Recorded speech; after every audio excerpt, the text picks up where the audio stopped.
Hi there, and welcome back to the Hub of Junior Golf Podcast. I'm Ryan Burr, joined as always by the founder of the Junior Golf Hub, Roger Nick. Very special guest today as we have the head coach of the UNLV golf team, men's golf team, JP Hebert. And Coach, thanks so much for coming on with Roger and I today. Certainly, since we've last seen you a year ago or so, a lot has changed with the NCAA.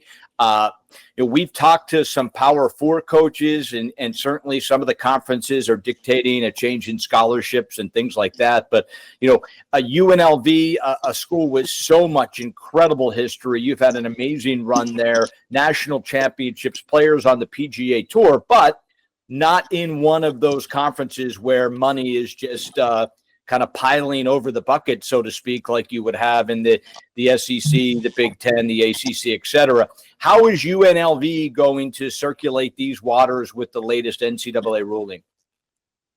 Well, we've been in a time of unknown, really. I mean, if there's any way to describe the time we're in, the world we're in, it's really unknown. It's changing so fast. Thank you for the compliments. We had a really, really good year at UNLV, a year to really be proud of in so many ways. But we're going to do what any other place is going to do. We're gonna play to our strengths. We're going to sell our strengths. We're in a place like Las Vegas, a sports and entertainment capital of the world. Good weather, great schedule, good history, tour players. It's a place that's kind of proven to be able to produce guys to go on and have good careers on the PGA Tour. So, we're not currently in a power conference. I know that our school and our administration is seeking the opportunity to join a power conference. We just hired Dan Mullen less than a year ago as our new football coach, and our basketball program. We're a basketball school, really, historically. So we do what we can financially. If and my thoughts and my advice for kids is like, look, what do you want to do? Do you want to play professional golf? You want to be a tour player? Well, we've got an environment built for that. If you want all the bells and whistles and maybe a little extra money, then maybe someplace else is the right fit. But we've got a group of guys that want to be in Vegas. They want to be tour players. They want to win. They want to keep their edge, and so that's what we're going to keep doing. Yeah, Coach, it's very interesting because you have success, right? You've had success wherever you've been, which is great. UT now, UNLV, and you've got these players that are coming in, and obviously you personally, as a player, an outstanding player, somebody who develops good players. You've got the Power Four schools. They're going to have to make some hard decisions on their roster spots. Does it look like you're going to be in a really good position to kind of benefit from some of these guys who may have to get dropped off of some of these conferences or some of these schools that have, too many guys? They're going to go elsewhere. They're going to go to where they can win. And to your point, find a place that they can get ready to develop to get to the PGA Tour. Do you feel like you're going to benefit from that? I mean, is that? Yeah, I think so. Because there's always going to be guys. There's going to be plenty of guys out there that just want an opportunity, and they want to be able to go somewhere and play a good schedule. And they could be somewhere that they thought was maybe their dream place in college golf, but they're not playing. Or it's just not working out for whatever reason. And so they're going to be looking for greener pastures, and and so a lot of places are going to benefit. Because there's just more good players. There's more good players everywhere. But as a competitor, you want to compete. And at the end of the day, you want to compete. You want to be playing. You want to be fighting. You want to be in the fight. So there's going to be places like ours that are going to be able to provide maybe a little more opportunity than they've been able to have somewhere. Coach, since Roger and I started this podcast, the landscape for the junior golfer and the roadmap to college has massively changed. Junior golf was the primary, almost the only way really that colleges refueled their roster every single year, bringing in a freshman class and then letting the seniors go on their way. Certainly COVID changed that a little bit. And then the portal obviously really changed it. And now with the scholarship reduction at some conferences and some schools, a mass flood to the portal is happening. What once was you were a junior golfer and there was almost a pecking order based on where you were in the, how coaches thought of you, that you kind of knew what kind of school you would be able to fit into as a scholarship player. That's changed. The junior golfer is almost in a completely different role with where the portal is. What do you say to the junior golf families out there? I would say, number one, junior golf is a great, great thing. Whether you're playing on a high school team, whether you're playing in a regional junior tour, whether you're playing on a national junior tour, it's an amazing thing for kids to grow up, just being a competitive junior golfer. And, what I would say to young guys and to their families is there's always plenty of time, and you don't need to panic. I get this question a lot, how do I get exposed? How do I get my name out there? And, ultimately really good golf. And you do it from the inside out. Be the best player you can be locally, wherever you live. And then go on to be maybe the best player that you can be regionally. Don't worry about getting ahead of yourself. Just keep developing as a player. Keep learning. I heard a great quote from Jack Nicklaus just recently, and he said, "When I was a young player learning, I never had a sense that I was better than I was. I just enjoyed the process of learning and becoming a better player." And then that kind of took him where it took him. But the journey ahead of all these young kids, they don't really know what that journey is going to be like. You can't control it all the time. You can control your decisions, your actions. Be patient, keep learning, keep growing, keep competing, and just really trust that your opportunity is coming. It's coming. You can't see it coming, but it's always coming. Yeah, that's such great advice. And we at the academy here in the Golf Performance Academy in Ridgefield, we have these parents who are always or constantly asking us, what's going on, what is it going to take? And I kind of say a lot of what you just said, which is just be patient, put up scores will, you just keep getting better, right? Recently I just had a conversation with one of the kids who he won a nice HHEA event, international event. He's best player in the state, and he's a 26. And that year seems to be it's the influx year, right? I mean, it was in question. How do I get there? What's going to happen? And he's still waiting for a phone call, right? And I'm like, dude, just keep following your process. Just keep getting better. It'll happen. But I think it's just so hard. The parents hear so many stories that, oh, my kid, got recruited. My kid signed this. My kid. It's really hard. I mean, I feel for a lot of these young players that coming out of high school right now or junior golf, that it's just been such a really unknown world for the college game, that there is a lot more stress, it seems, on these young people today than it was just 3 years ago. I know. It's more competitive, more crowded, and it's harder to predict really what kids are going to end up making it. You just don't know. Yeah. I would say this, like on our team, on our roster at UNLV, we have a kid that transferred in from an NAIA school, Trevor Lewis, and he went to that NAIA school out of high school because he felt that was the right place. We also have another kid, Dylan Dean, who transferred in from a junior college. So there's all kind of avenues, and with the transfer portal being more of a thing, then I think that just creates more chances and opportunities for people to be rewarded for good work and good play. All right, two-part question to that, Coach. The 2027 class, June 15th, they were officially last week able to be contacted.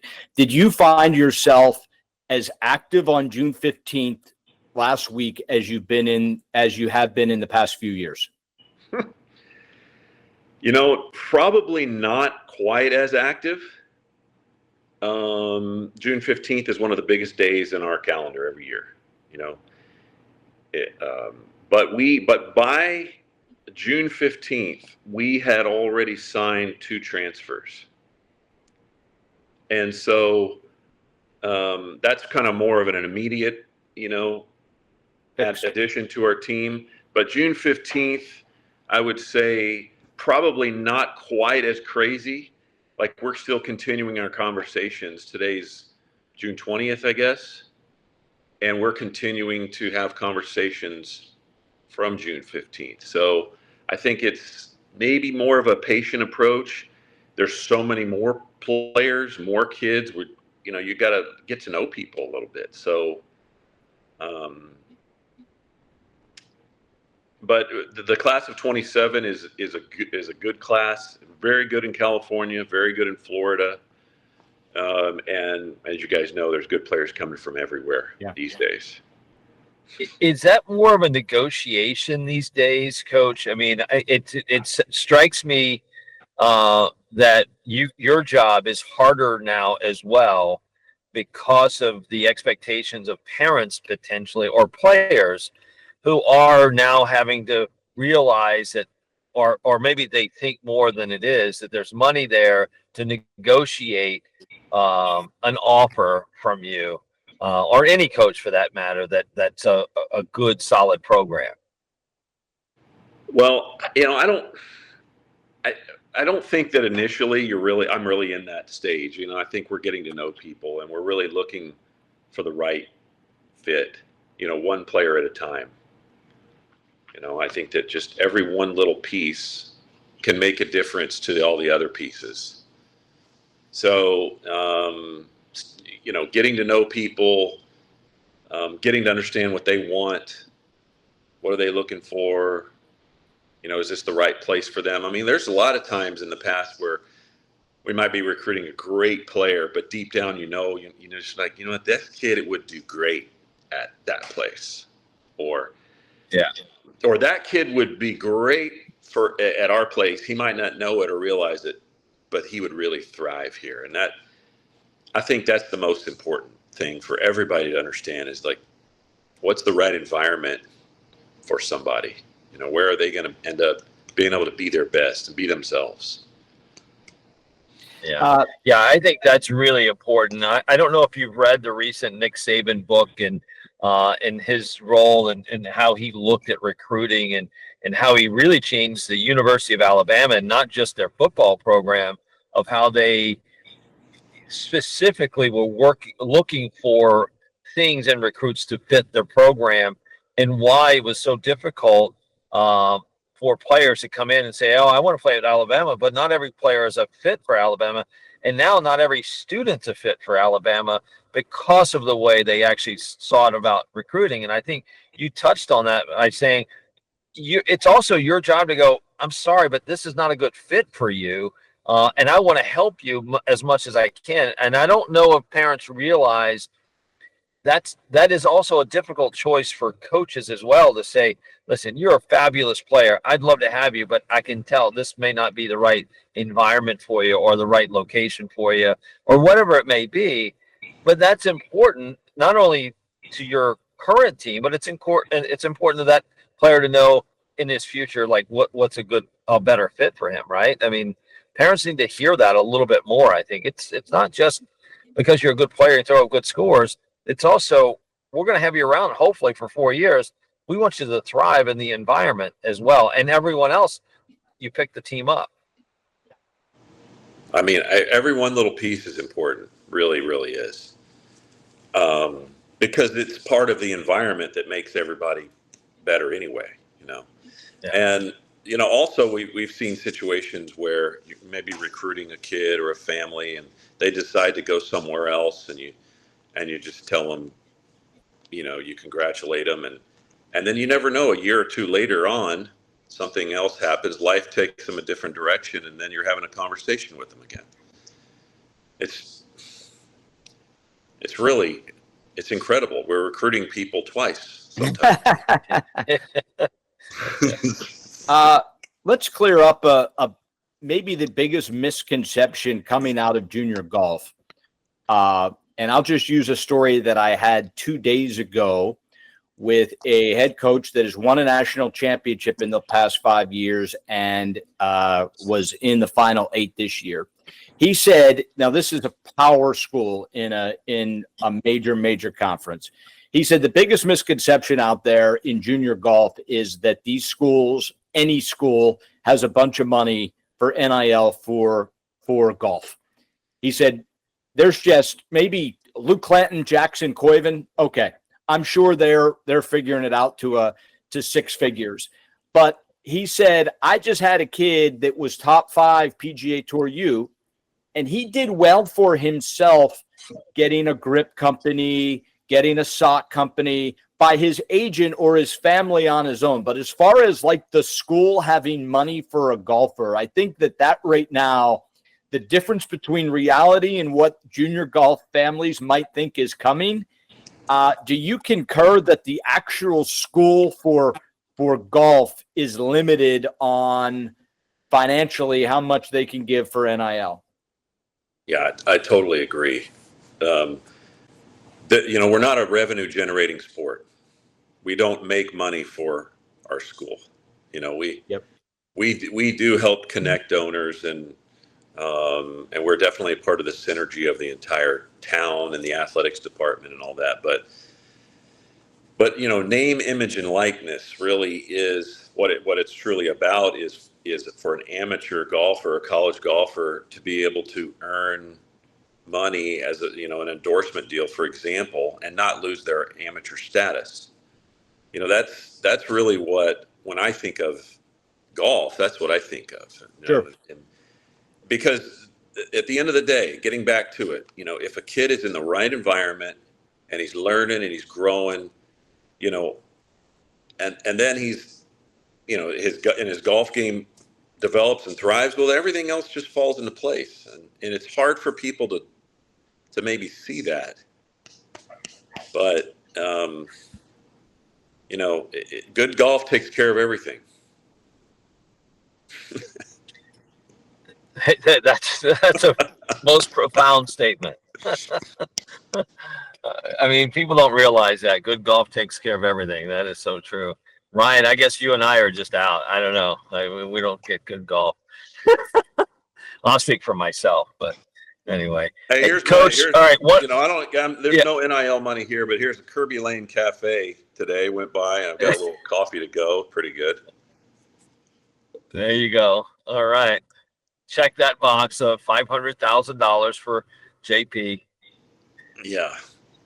But anyway, I'm in Austin, Texas right now. I am going to be working a golf camp. I'm going to be with 100 junior golfers for the next 4 days. And I think any camp out there is a great way to learn, meet other people, gain some good exposure. And just like I said, it's just learning. And I'm going to learn some good stuff. I'm going to be around other coaches. I'm going to be around a bunch of players. And so it's a time for learning for coaches as well. We don't ever stop learning. That's for sure.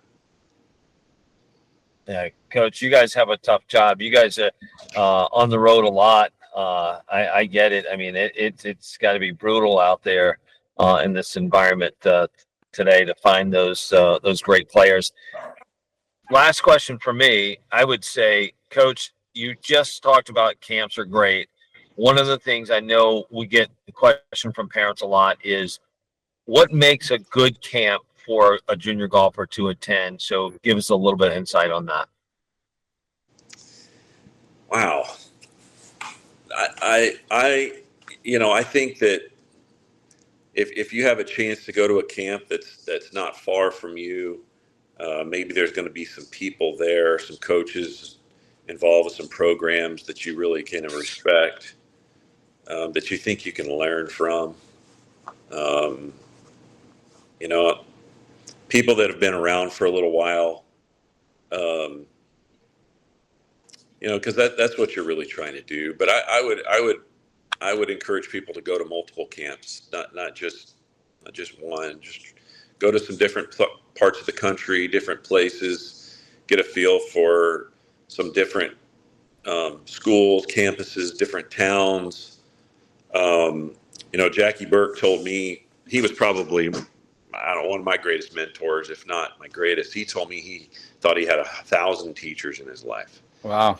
And so that kind of says something right there that you're always learning from people. And so, and I think that's camps they're fun, but it's a great time to learn from other people, but also learn a little bit about yourself too. Last thing for me, Coach, and certainly Roger has been kind of transcendent as far as player development and giving opportunities for junior golfers to get better. If you look at any player, they never stop getting better. So as good as a junior golfer is, you can't stop. You always have to get better. When you look at player development, you look at late bloomers. You just mentioned two kids. One was NAIA, one was Division II. For whatever reason, you weren't knocking on their door on June 15th of their sophomore year, but they didn't stop getting better. Their player development obviously continued. When you look at player development, how do you try to predict if someone has a lot of growth left or if they are kind of peaked out, so to speak? I think, fundamentally, a kid that's fundamentally sound, I think, is the first thing. Do they set up to the ball pretty good short game? They carry themselves like they kind of know what they're doing. And then, then you're probably going to keep getting better. Do they look like, there's an art to this recruiting stuff, you know what I mean? And nobody's got a crystal ball here, I can promise you. But, I think if there's a lot of just check marks, and not a lot of question marks, I think that really looks good to me.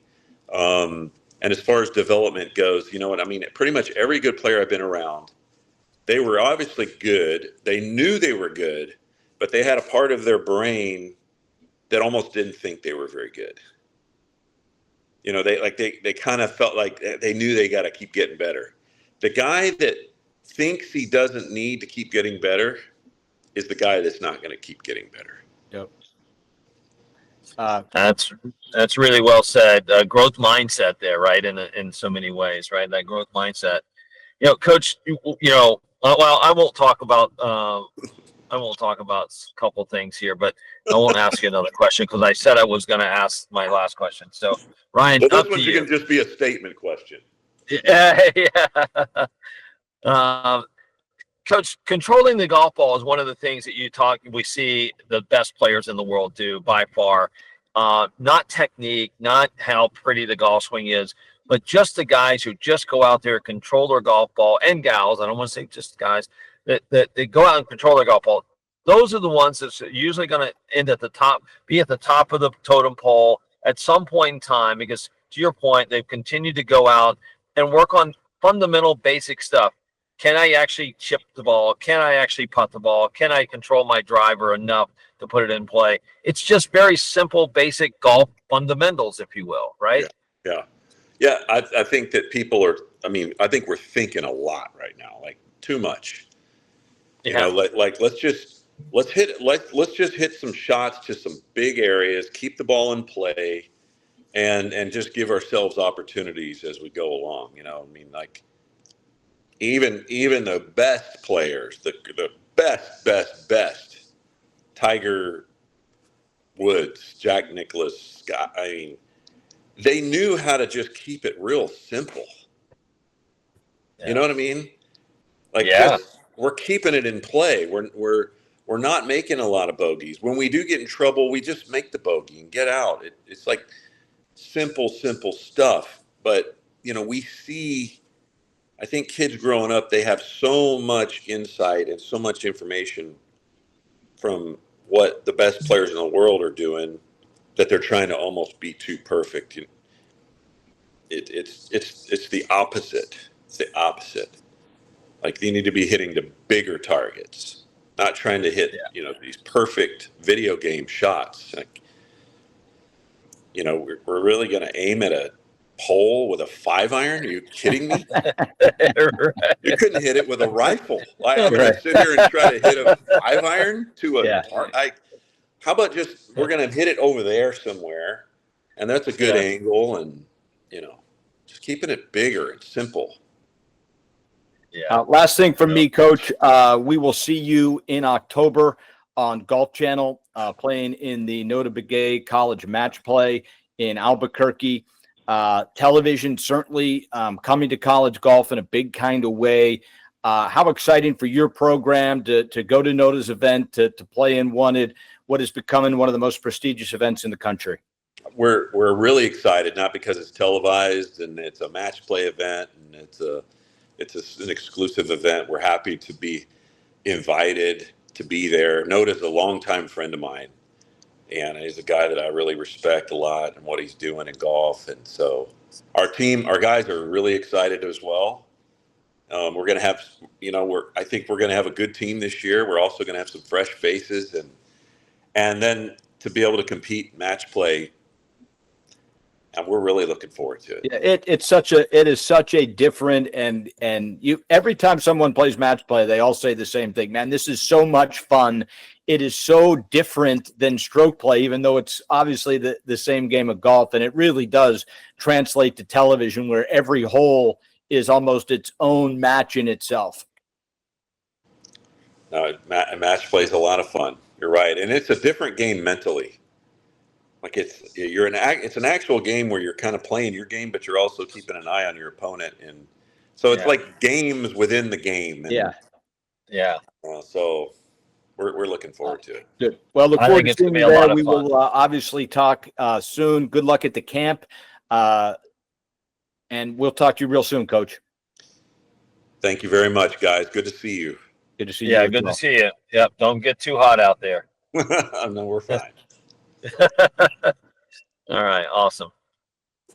Well, Roger, obviously a lot of good information there, and certainly thank Coach for joining us. When you look at player development, and that is kind of what you've really made a transcendent move, obviously with PDI, where the first event that we had with the Nota Begay and the part of the national search, if you will, for the 8 exemptions into the World Championship was in Houston last week. And, there were so many people there, the feedback that had heard from PDI, heard about PDI in different areas, and couldn't wait for their child, boy or girl, to get the coach assessment.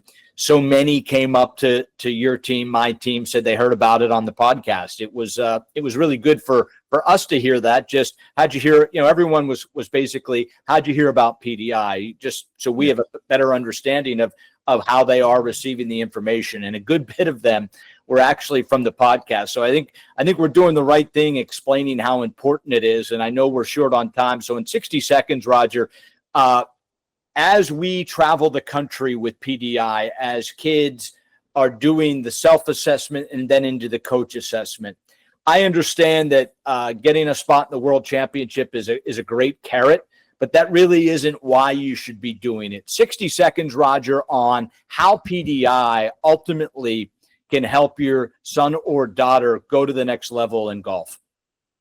Yeah, no, Ryan, and it's been amazing feedback from for us as well. So I can't be thankful enough that you guys believed in this and are implementing this in such a significant way. So thank you to you and Nota for doing that in your team, and it's been great.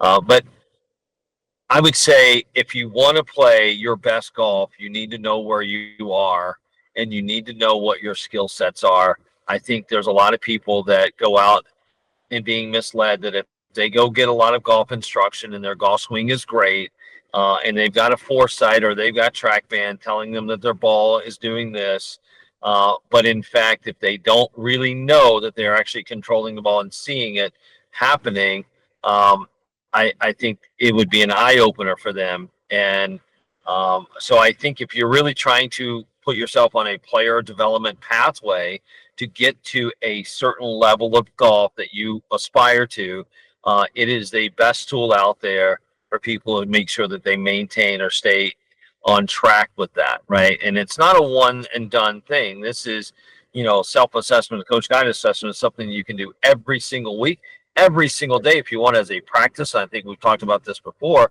that would just allow you to develop your skill sets just to what coach just talked about, which is he's looking for guys who can score and get the ball in the hole, not worried about how pretty their golf swing is, if you will, right? The best players just do that better than everyone else, and PDI will help players do that. And if you need more information, jgnc.org. You'll hear from the head coach at Texas, John Fields. You'll hear from the head coach of Oregon, the head coach from Stanford, Conrad Ray. I mean, these are the schools that everyone kind of has at the absolute dream. And when those coaches are saying, I use PDI, I look for my junior players when recruiting to have a PDI score, I'm not sure there's any much more of an impact than that. So we're excited, encouraged as the nation gets together and puts a PDI score next to their name. And if you get to Coshada, great. But more importantly, if you stick with PDI week to week, day to day, you're going to be a much better player. With that, we will wrap up this episode of the Hub Junior Golf Podcast. Certainly thank Coach Hebert from UNLV. As always, we thank our director and producer, Michael Nick. And for Roger Nick, I'm Ryan Burr saying until next time, so long from the Hub of Junior Golf Podcast.